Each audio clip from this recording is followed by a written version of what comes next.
They didn't wait for me. I waited for you. They just started, dude. I'm trying to set up my overlay stuff so that these guys can get the visual representation that they deserve. Welcome back, ladies and gentlemen.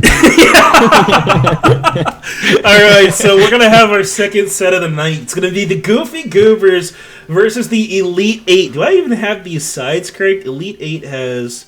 It's the right side. So Elite 8... Alright, I'm already backwards here. That's okay. This is why I needed a minute. Take your time. Take your time. Take your time. You almost done? You're killing me, dude. I'm sorry. You're killing me, man. All right, Come on. give me a general statement and I'll analyze it. I am forcing. Alright. I have Rumble and Nautilus banned away is very strange. I don't typically see that. It is. See, the thing is, here in the top lane, is they love to play these style of top lanes. So they love to play tank. So the Nautilus is getting banned out for that reason. Maybe Miji is a one-trick Nautilus, which is very interesting, but maybe he is. But the thing is, Blastalona, you can already tell from these bans, it's a very aggressive style top laner. Loves to play that Riven, loves to play that Rumble. Maybe we're going to be seeing that type of top laner pressure actually come out here. First pick is actually going to be the Thresh here in this game. And the thing that I'll actually love about Thresh is you can either be really, really good at Thresh, or you just miss every single hook, you miss every single play, you just pop your box at any single point in time, and you just don't do well on this champion. But if Quantum Lightning can actually show up on this Thresh, that's what's going to make this game very interesting. The rest of the bands coming through here. It's actually going to be a Riven band away. I guess someone might be a Riven one trick here. I've got no information, man. We slid right into this one. Had no prep time, but it's all good, baby. Misfortune going to be the pickup for the Elite 8 on the red side here, along with Vi in the jungle. Very strong engage options and a little bit of a flex pick coming out of that Misfortune. See, and this is really weird because in the last patch, Vi got nerfed. No reason at all. Because she was seeing play, but then you also see champions like Rengar, Kha'Zix, of course they got nerfed, but then you have this guy, the Graves. He didn't get nerfed. He's been meta for a whole season and 4 patches. That's insane for a champion to actually be meta and just be as strong as Graves is. But the thing about Graves is he adds a lot of just chaos in a team comp and adds a lot of damage. And it's going to be very interesting to see if Graves can actually apply this pressure. Not to mention the other picks that Rusty could have actually picked other than the Vi. There's a lot of different options. You have that Ivern, you have the Rengar, the Kha'Zix, that all 3 of those picks haven't been banned. And just also you're, again, adding in the Graves pick because Rusty actually got the jungler choice here in this game. So maybe Elite 8 actually prioritize the engage that Vi provides, which is absolutely fine. She's a really, really good jungler in that case. And also with the lethality, I've actually been seeing some Vi mains actually try out this lethality, and they've been going the Triforce Youmuu's Edge of Night, which is it takes a lot. It takes a lot to actually build up, but eventually she'll get there. Once you get there, it sounds like that's just going to two-shot someone, too, if I'm not mistaken. That actually sounds pretty ridiculous once you actually get to somebody.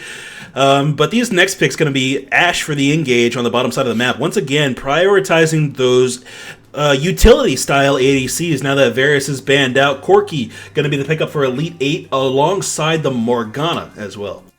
And you actually see what the Goofy Goobers are actually trying to do here on this blue side is they're creating a very strategic style comp. They're basically saying, Graves, Orianna, carry us. We're going to stay back. I'm going to use my ultimate on Ashe, and that's my only objective in fight. If I can get my arrow off and lock down one priority person over on Elite 8, I've done my job. That's it. All I have to do in the rest of this fight is survive and just put off the little amounts of damage that Ashe can actually put off in this game.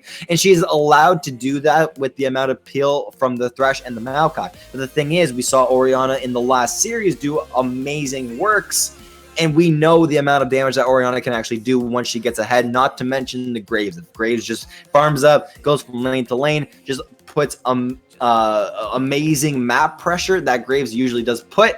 Is that a Fiddlesticks support me? No, dude, you can't do this to me. Dude, remember back in the day when Fiddlestick support had like a 3-second spear and it was complete RNG where you walked?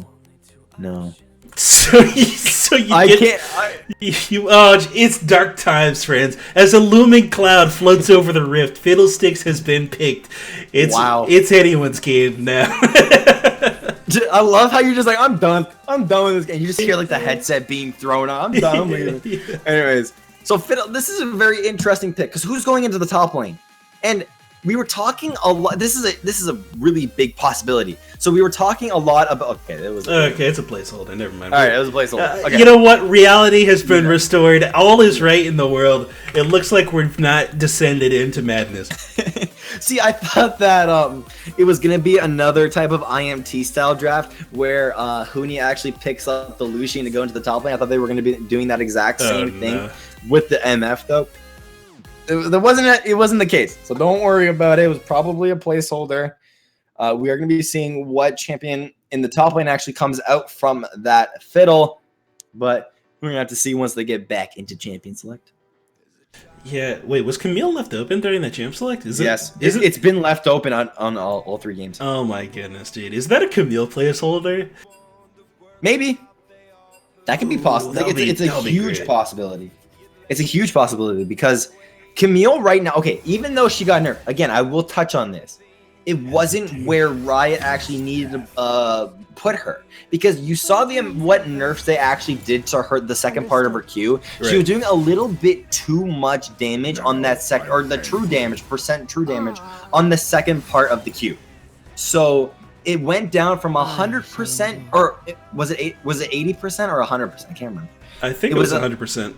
It was 100% to 80% true damage. That's still absolutely insane. Plus the engage from her E, I believe it was only a mana nerf.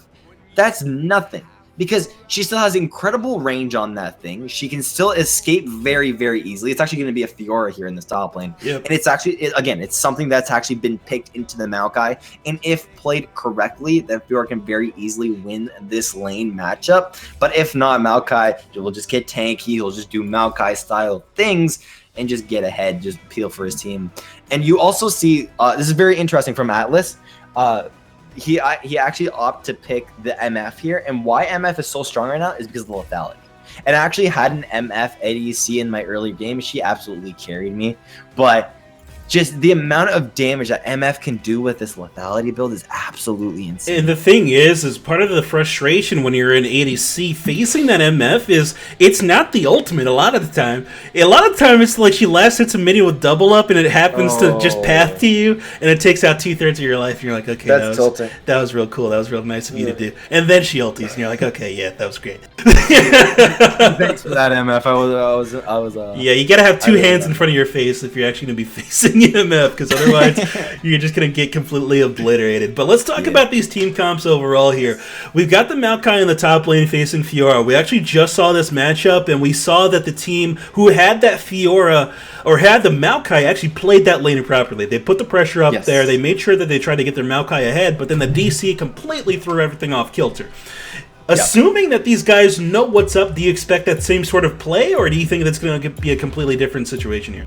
I think that Fiora last game, she took a little bit too much damage when she was actually trying to trade with the different vitals, because you actually saw her basically rely too much on hitting those vitals. She was going for very weird style vitals where there would be one on Maokai's top side, but then she would try and go into that top side and she would try and go way too hard, making Maokai actually auto attack 3 times plus the Q plus the root plus the sapling. And off of that, Fiora would just get be at like half health or at 3/4 of a health.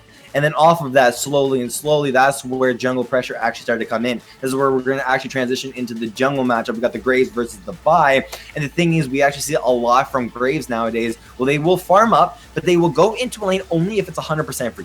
You do not want to go into a lane as Graves if you're only going to get a couple of flashes. You want to create that pressure, of course, but if you just go into the bot lane, you go into the mid lane, go into the top lane with that mindset of, I want to get a kill here, then you're going to be popping off on Graves here in this game. But on Vi, you want to try and counter that by going into these different carry lanes like mid lane and bot lane and getting the amount of pressure that you need to put on.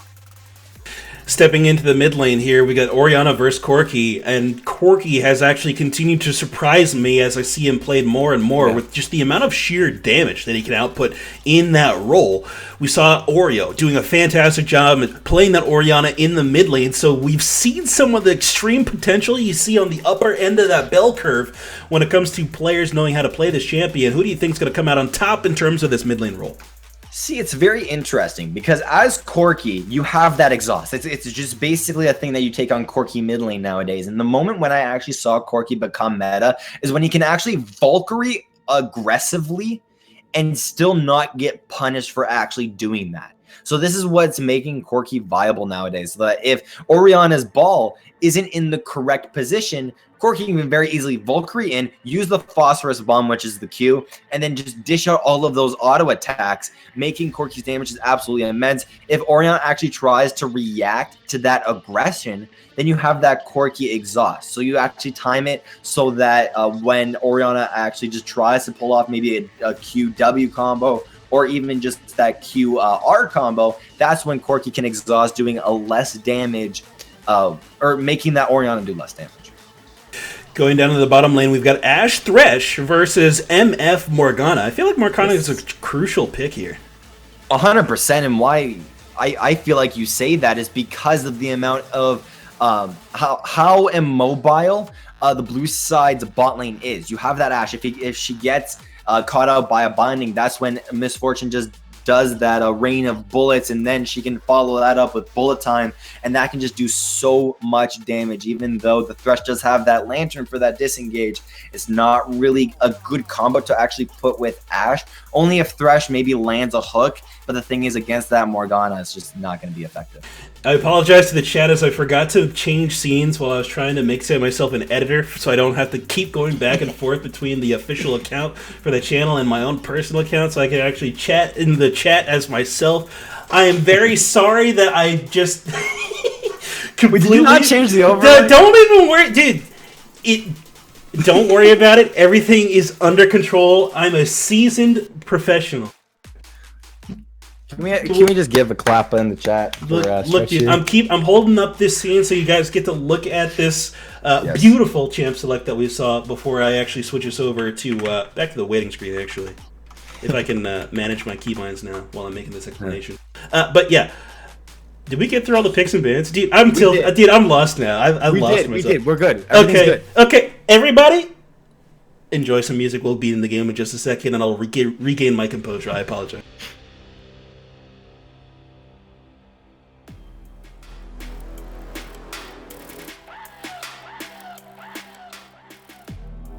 You know what? Screw the music. We're already almost in there anyway. I hear the.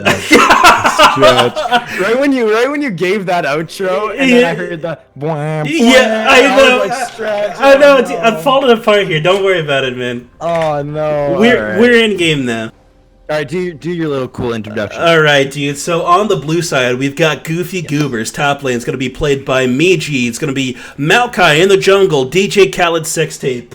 It's going to be playing Graves. Mid lane, BTF5 Snow. Is that it? Orianna. And on the bottom end of the map, WD Fan 13 on Ashe, followed by Quantum Lightning, playing the support role on Thresh.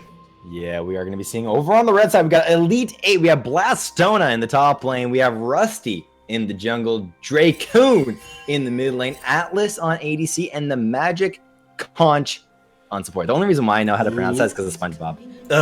Yeah, dude. I love it. All right, so it looks like we might have a little bit of a spicy invade here. Goofy Goobers are stepping up. Quantum Lightning sees the Magic Conch here. The hook actually is going to be sidestepped there. Magic Conch expecting him to throw that one as she turned the corner, so nothing going to be coming of that. No Summoner's Burn, no early skill taking, anything like that. So no risk, but also no reward. Yeah. It's just kind of like that type of phase where it's like 50-50. If you land the hook, great. If you don't, then it's we just walk on back into our own jungle, just starting that blue buff. Just casual starts from both of these laners. If we actually look at the wider team comp and just look at the amount of team fight potential that the Goobers do have here in this game. It's actually absolutely insane because you have that engage potential from the Maokai. You have that damage over time from the Graves, that engage or team fight style ultimate from the Orianna. You also have that utility that this bottom lane does offer. Easy red buff pickup here by DJ Khaled. He's just going to be pathing towards his Krugs, and it looks like this might be a more common thing here. We saw Lee Sin doing this in our last setup as well, just going immediately for those Krugs, but Graves not having that early pressure that Lee Sin does have. I guess it's a little bit more common for that jungler. See, the thing is, it's absolutely fine because we actually saw Lee Sin in the last 2 series actually just start to gank at level 4, level 3. And that's exactly what Graves does here in this game. The only difference about Graves is he arguably has a better clear, which, again, could be argued in just the game in general. But at the current moment, Graves does so much damage with the lethality meta. Thing is, here in the bot lane, the binding could be coming out. Ooh, Magic Conch actually not getting the connect on that dark binding there. It looks like the pressure is still in the favor of Elite 8, who are continuing to push this wave up. Vi on the top side of the map. I'm not sure if they're expecting her to be up there by now, as she's done a full clear on the bottom end of her jungle, really trying to make sure that she matches at least a little bit of the farming potential that comes out of DJ Khaled. Yeah, and it's also very interesting because I feel like this Vi could have actually done a faster clear because she actually started E, which is a little bit weird because you usually start the Q or the W for that faster style clear, but she did start that E, which provides her just an auto attack reset, which is good, but sometimes it can be a little bit bad. But we are going to be seeing this Vi here again, just try and get scuttle pressure, just try and get this river style pressure because he knows that his top laner is providing a lot of aggression. Top lane Blastona, he's not going to go for the flash? Come on now, get it, dude. You can do it. All right, Blastona forces Maokai off of an absolutely massive minion wave here, and it's up to DJ Khaled to kind of come up and try to pick that one up, see if he can't get a little bit of XP under his belt, but it looks like Rusty's just making sure he zones him out, says, hey, you can't come up and get these minions for free, and this is a completely different lane that we saw in our last setup here, because Blastona is just bullying Michi all over, up and down this lane. Ooh, in the mid lane, Vi's going to be ganking. Not going to happen, though. Yeah, no flash Q there. We were you were just talking about how it's a different style matchup and how this Fiora could have actually dove there, and that was a very big possibility. But the thing is, when you're in this early game, you don't want to take any risks. So if maybe she ended up diving, but the Maokai ended up flashing, Fiora didn't have that extra Q, extra auto attack pressure. Maokai could have very easily W'd, gotten that shield from that mastery.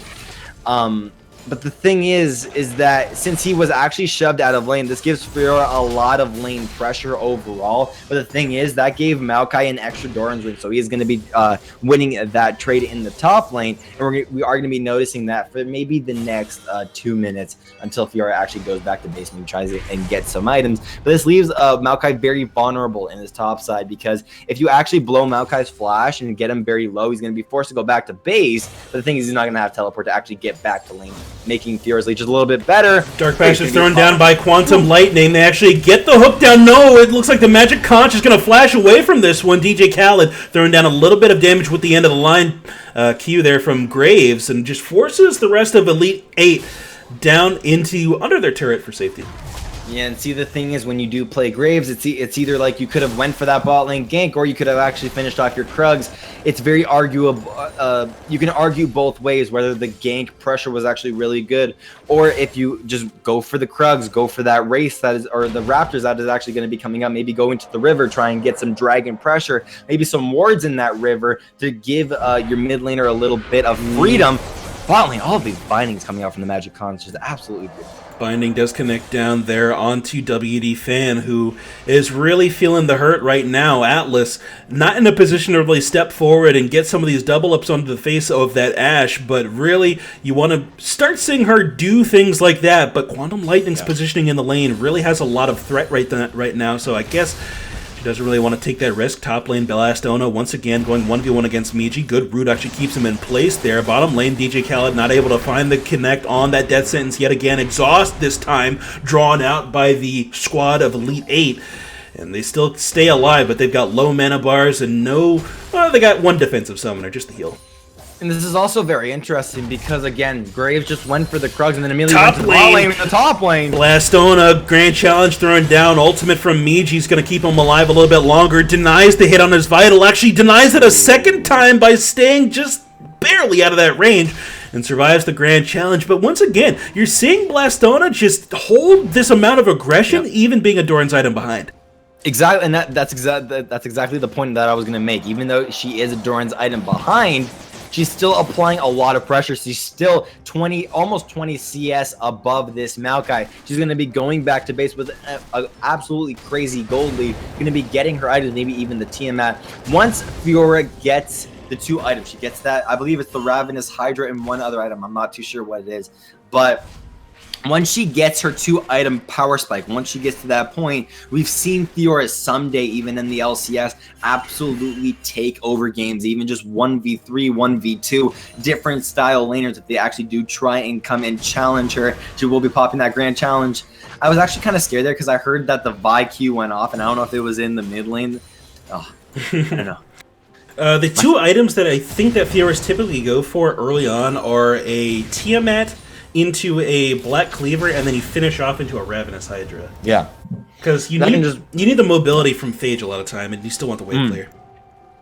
We're going to be seeing in the mid lane, Graves actually ganking. Yep, Graves showing up in the mid lane here. Flash out of Snow, trying to sombrero his way into that battle there. Doesn't quite connect with it, but they've got plenty of damage out of DJ Khaled.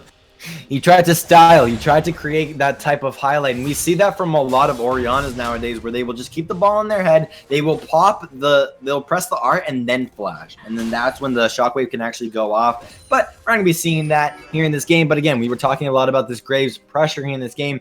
He only wants to gank the lane if that means that he can get a kill, and this is exactly what we're seeing here in this game. So now it's Graves' job to say, okay, I need to really try and path and prioritize effectively, because if he continues to try and put the pressure in the bot lane like he was actually doing, well, yeah, it's not going to be as effective. But in the bot lane, that you were talking about, that damage that MF provides, that's so annoying. It's ridiculous, really. A single BF sword completely changes the tone of the entire lane there, as the double F killed that minion and just landed on Fan. Another one! There it is! That's what I'm getting tilted just because I've played a little bit of bot lane. I don't play it that much, but whenever there's an MF that lands those double ups on you like that, it's like, well, I don't have enough potions and lifesteal's bad, so what do I do?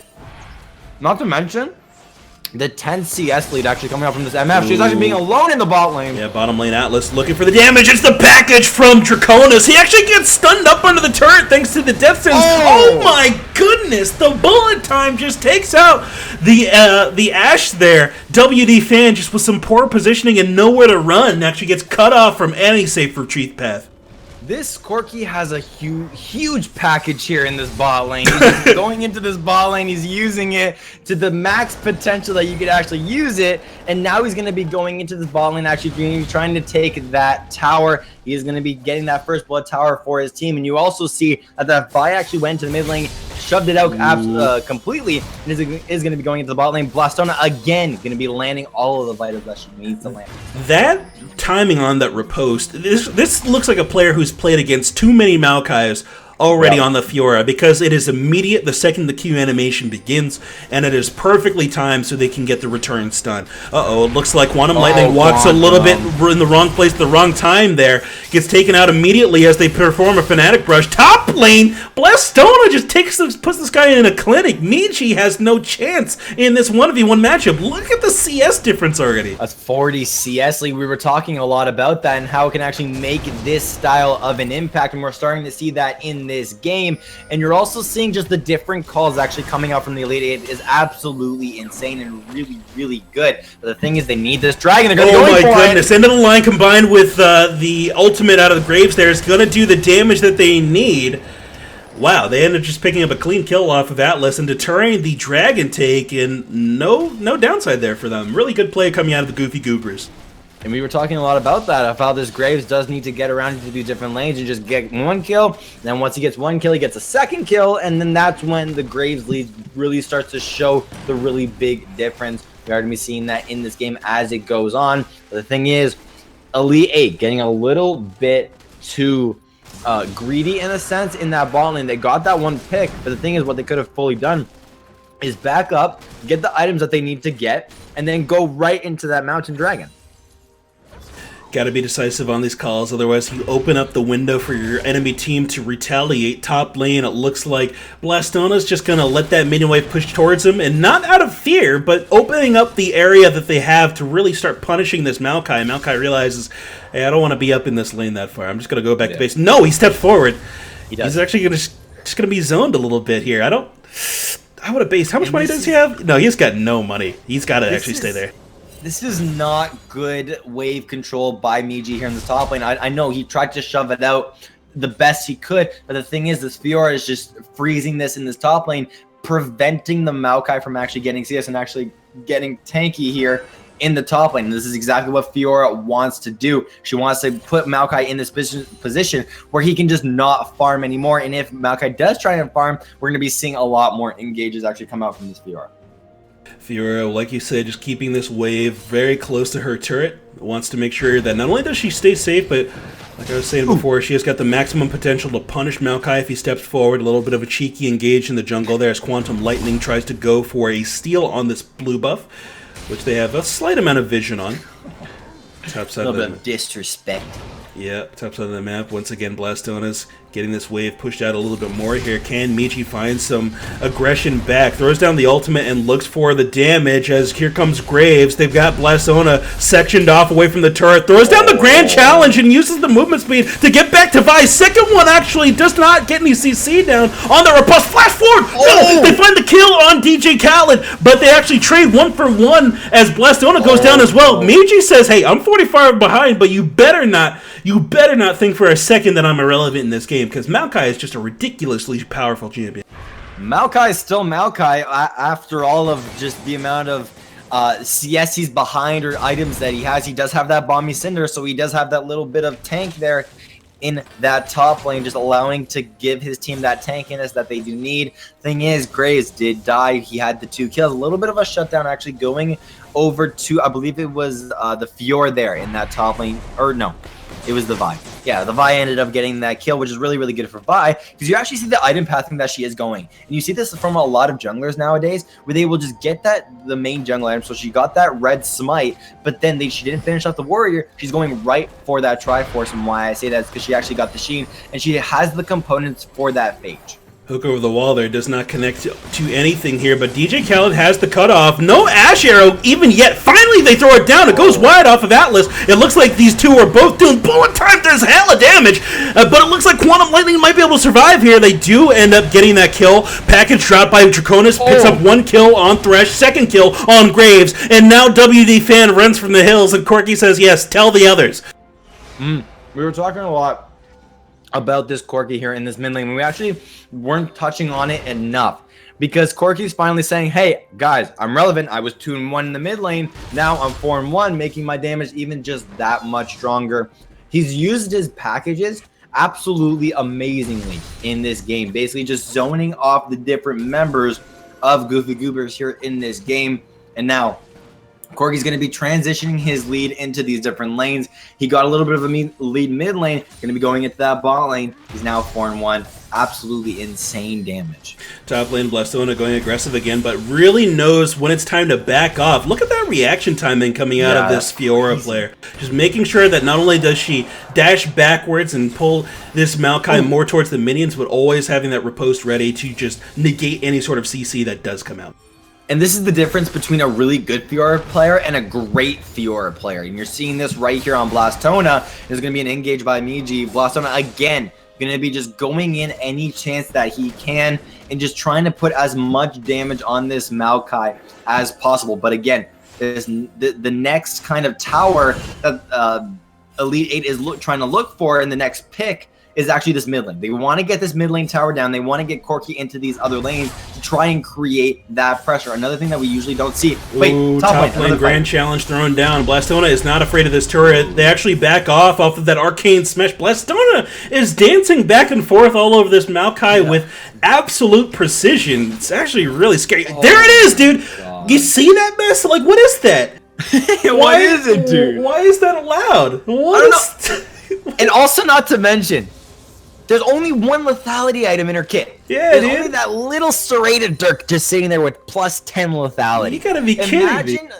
Imagine MF's damage once she gets Youmuu's Edge of Night IE, because I'm guessing that's what she's going for here in this lane. Once she gets these 3 items, she's gonna absolutely pop off, and it's gonna be so crazy to see.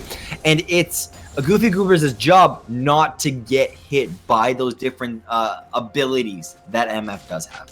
Double up is absolutely ridiculous. Completely chunking down WD Fan's health bar. Half. Well, let's see. How much does this thing cost?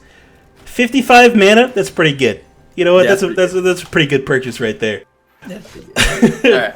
Back of the red buff, it looks like Quantum Lightning is going to be clearing out an aggressive ward, pushing back Vi, and it looks like top lane, they're going to go for another gank onto Blastona. They actually negate the...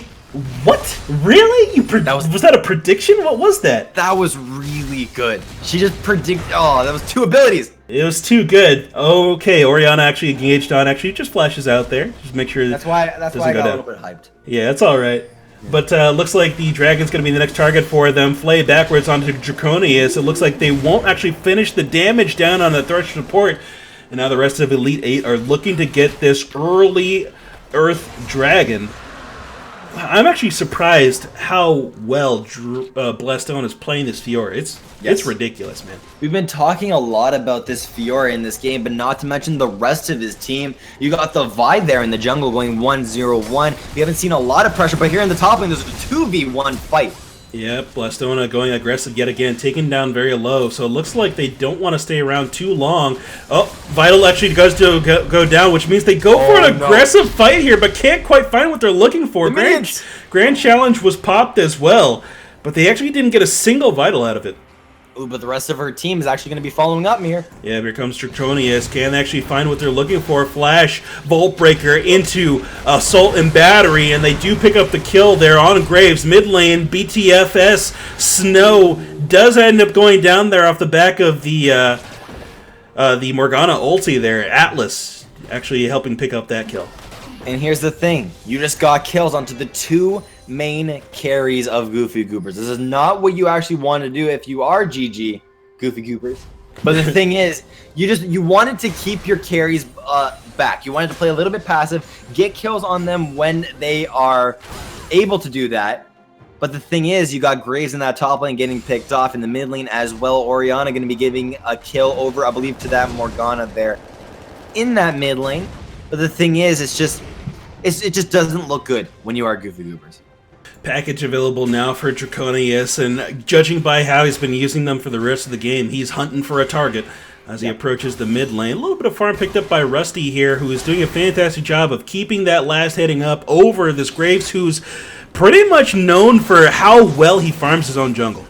Yep, and you can also see from this quirky package if he's going to actually use it aggressively or defensively. And you can use it either or. You can use it for the wave clear. You can actually just go up to the enemy tower, then just press the package and just go straight back into your own tower, creating all of the minions to actually die there in that mid lane. That's a very big possibility. But the thing is, the timing that he actually picked up this package, I think is just a little bit just not too smart. He could have timed it a little bit better if he actually just, went out, waited for the laners, or even just waited in the base, waited for the different laners to actually show up in the lanes, and then picked up the package. He actually picked it up when the whole entire enemy team was actually in the base, just resetting, actually coming off of their death timers.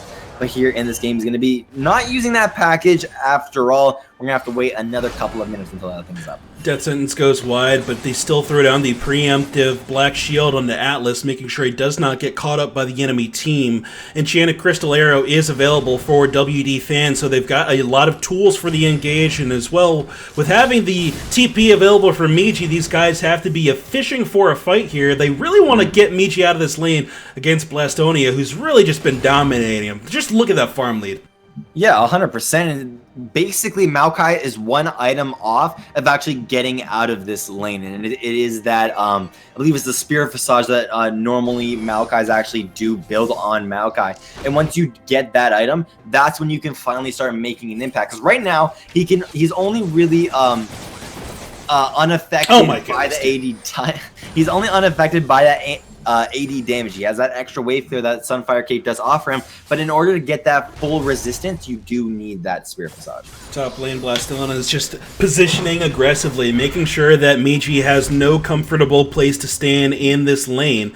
Yep. And also just trying to make sure that he continues the pressure with these minions onto the turret, forcing Miji to just tank them up a little bit. Slow actually gets thrown down, and he takes half his life in damage almost, as he's trying to just clear these minions out. He's having a rough time. They need to send somebody to help this guy, but they're really just A-ramming it up in the mid lane here. Looks like here's the engage. Volt Breaker does miss, which means that's a lot of reduced damage come out of Rusty, but here comes the bullet time over the entire area. The Magic Comp is forced to flash out, and Channel Crystal Aerial does connect, and from the grave, the death sentence actually lands onto Atlas.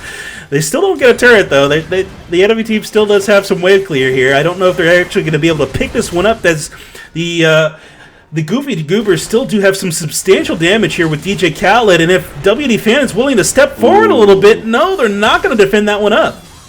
And the thing is, the Magic Conch here, even though he's doing a very good job here on this Morgana, he needs to step his binding game up, because there's a couple bindings there that were actually missed that could have actually led to really, really big kills. If he landed that binding onto the Graves, there was that huge possibility of continuing and actually maybe pushing for one more tower, or even just going into the enemy jungle, into Graves' own jungle, and actually counter jungling him. And all of these different options could have been used here, but binding's not going to land.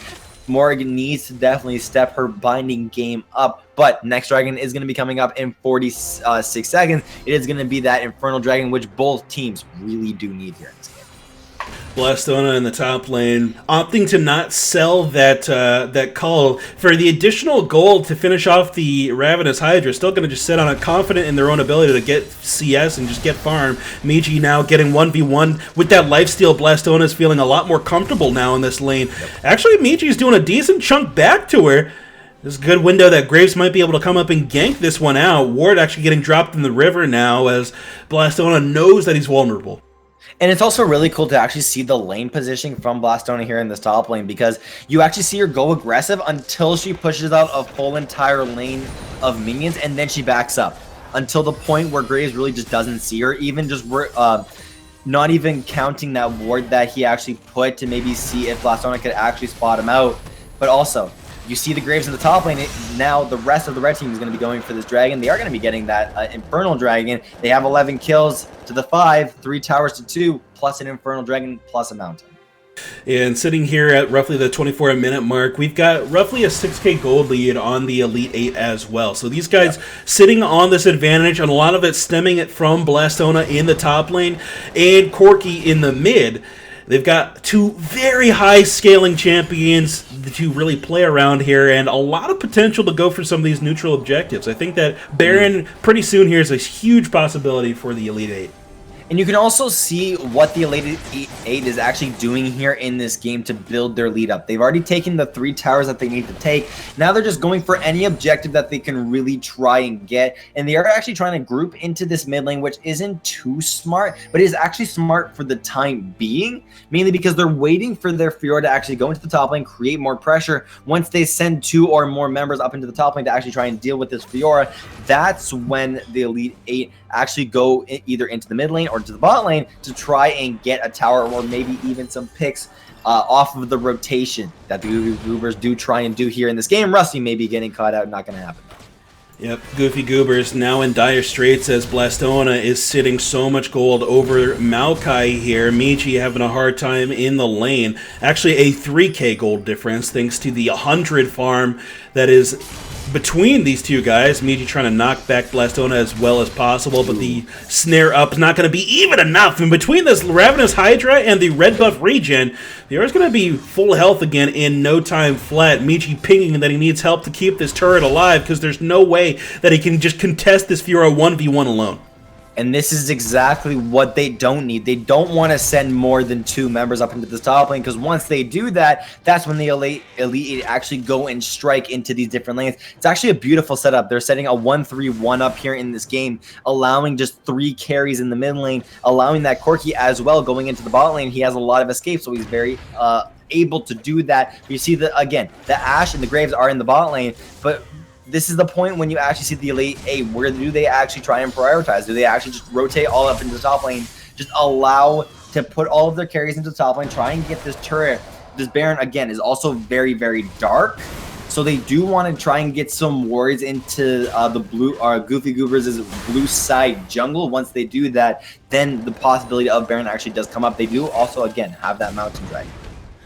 A lot of zoning coming out here in the top lane as we see Rusty just going forward and trying to steal away some jungle. Quantum needs to be very careful here. Ooh. You do not want to fight this Fiora. I think that he does not understand how strong this guy is. Rusty taking up the turret just a little bit, and ping ping as you hear Blastona getting all those vitals. The healing does proc, which might keep him alive here. Flash forward from DJ Khaled. Actually finds him with the collateral damage. That ultimate does so much damage. Good Dark Binding. Actually keeps the Magic Conch alive, because you can imagine that DJ Khaled was looking to pursue even further. DJ Khaled saying you played yourself, flashing in onto that Fiora, getting a kill there in that top lane. Absolutely beautiful. This is what you do want on your Graves. He's got 179 CS here on this Graves. This is Graves' specialty. He loves to farm up. He loves to get these different kills. And now in this game, the whole entire game of his own team relies on his shoulders. It was exactly what we saw last game with the Orianna, and now we're seeing it again on this game on this Graves. So the big question kind of lies here is, can his team, Graves' team, actually provide that utility for him to actually carry? And this is where team communication actually comes around. Graves needs to communicate to his team and say, guys, I'm the main carry of this team. I'm sorry to say, but you guys are really only offering me just this wall of pressure. So you guys need to get in front of me for me to actually get in there and actually try and do as much damage as possible. Looks like the Goofy Goobers are starting to focus more towards this top side of the map. They still have their TP available on their Maokai, but they're going to keep him with the rest of the squad here, kind of helping them get vision and vision control around the Baron buff. Once again, they're in a high-pressure objective for both of these teams, who have a lot of decent damage coming out of their carries here. Bottom lane outer turret is still fully available for the taking if the Goofy Goobers did want to go for it, but guarding that outer tower is going to be Draconius, just making sure that he's clearing these waves, continuing the minion pressure towards the Goofy Goobers, because otherwise it's a very easy take, like I said, getting that outer turret and starting the process of getting the Goofy Goobers back into this game. Yeah, and we were talking a lot about what exactly the Elite 8 actually have to do to maybe try and push their lead a little bit more. They're going for objectives here in this game, which is really good. But the thing is, the only objective that they've actually taken was that mid lane tower. Then they're kind of slacking on their rotational play, because they tried to go into that top lane, of course. But the thing is, they fell a little bit short. Blastona actually going to be taking some damage, but also applying damage here in this top lane once again. But you see the next dragon is going to be coming up in 36 seconds. It's going to be another Infernal Dragon. Elite 8 definitely want to go for this, for that double Infernal. I feel like the Goofy Goobers just need to start getting more decisive with what they want to do. They've got to throw that on these Enchanted Crystal Arrows, because right now, all Miji is a stopgap. He cannot stay up there forever against Blastona, and the more time that the Elite 8 buy for Blastona to continue this pressure, the lower that turret's going to go. And speaking of Blastona, he's roaming down to this mid lane, trying to preserve his TP so that he can get to this dragon fight, and instead he's going to start pressuring this mid lane where he can rotate more easily. Yeah, and you're also seeing the amount of poke that the Magic Conch is actually going to be putting onto that Orianna there on the blue team. But again, you also have that Corki here. He's got that package, so it's a very big possibility that he can very easily go into the bot lane. He can wave clear, but then go right to the dragon. There's going to be a fight. The Magic Conch throwing up that black shield, just making sure that they don't get zeroed out there. And it looks like they're going to just give up this dragon in favor of an engage. Draconius goes very low, but no one's on Atlas, whose bullet time is absolutely shredding through the rest of the team. Miji still alive in the middle of the fight. Can he find Atlas? Flash out actually puts him in range here, and it looks like they're able to finish off the kill. Nobody was on Atlas, and the bullet time channeled across the entirety of the 5 members of the Goofy Goobers. That was absolutely insane. They actually focused all of their pressure onto the Magic Conch and Draconis here in this in that team fight, because you see the distraction that these 2 members are actually putting into these different team fights. He packaged into the fight, could not get out in time for himself to actually get exploded, but then you also see the Magic Conch actually flashing in, He didn't actually end up using the ultimate, not enough time, but then that created enough of a distraction for the MF to use her bullet time and also for Fiora to come onto the backside of the Goofy Goobers and actually apply that top lane pressure. Now they are going to be going in, they actually did go into the mid lane. They got that inhibitor tower. They're not going to stop their pressure. She's going to be, or Blastona's going to be going into the bot lane while the rest of Elite 8 actually go towards this Baron. It's a very big possibility here. Bottom lane, it looks like DJ Khaled and Quantum Lightning are just going to defend this inner turret on this bottom side, but this opens up an opportunity for a Baron take as the rest of the Elite 8 are just going for it straight away.